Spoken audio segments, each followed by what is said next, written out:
राधा और कृष्ण की प्रेम कहानी आज भी अमर है।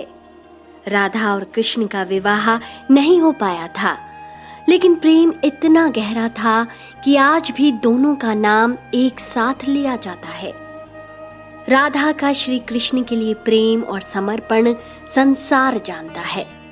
आपको ऐसी ही एक कहानी आज हम बताने जा रहे हैं, जब नारद मुनि को राधा से जलन होने लगी थी। इस जलन ने भगवान श्री कृष्ण के सिर में दर्द कर दिया था, क्योंकि नारद मुनि खुद को श्री कृष्ण का सबसे बड़ा भक्त मानते थे। लेकिन राधा का भगवान के लिए प्रेम और लगाव देखकर नारद को जलन होने लगी थी। इस बात को कृष्ण अच्छी तरह से जानते थे। नारद मुनि की जलन इतनी ज्यादा बढ़ गई कि एक दिन राधा की भक्ति के बारे में बात करने के लिए श्री कृष्ण के पास जा पहुँचे। यह बात भगवान पहले से ही जानते थे। जैसे ही उन्होंने नारद को देखा, वैसे ही अपना सिर पकड़कर बैठ गए। नारद मुनि ने भगवान से पूछा, क्या हुआ प्रभु, आपने सिर क्यों पकड़ लिया? जिस पर श्री कृष्ण ने उत्तर देते हुए कहा, हे नारद मुनि, मेरा सिर दर्द हो रहा है। नारद मुनि ने पूछा, प्रभु, सिर दर्द दूर करने का कोई तो उपाय होगा? उसके बाद भगवान कहते हैं कि अगर मैं अपने सबसे बड़े भक्त का चरणामृत पी लूं तो मेरा सिर दर्द ठीक हो जाएगा। अब नारद मुनि सोच में पड़ गए कि मैं आपका सबसे बड़ा भक्त हूँ, लेकिन अगर मैं अपना चरणामृत आपको दूंगा तो प्रभु मुझे नरक में जगह मिलेगी। मैं अपना चरणामृत नहीं दे सकता हूँ। और बहुत देर सोचने के बाद नारद के मन में राधा का विचार आया।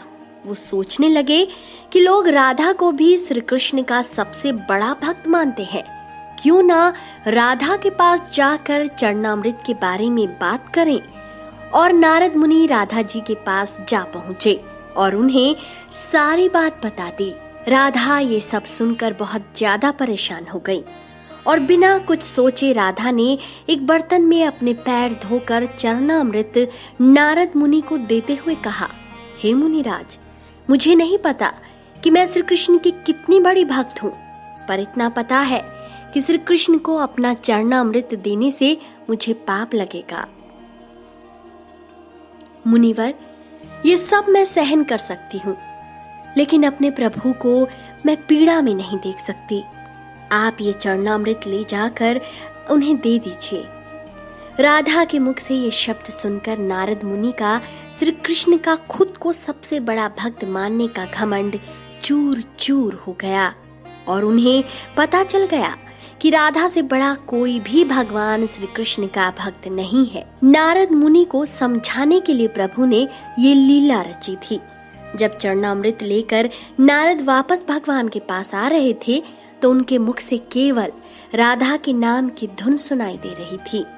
जब नारद श्री कृष्ण के पास पहुँचे तो प्रभु सिर्फ मुस्कुराए जा रहे थे। अब नारद ने उनको प्रणाम करते हुए कहा, राधे राधे।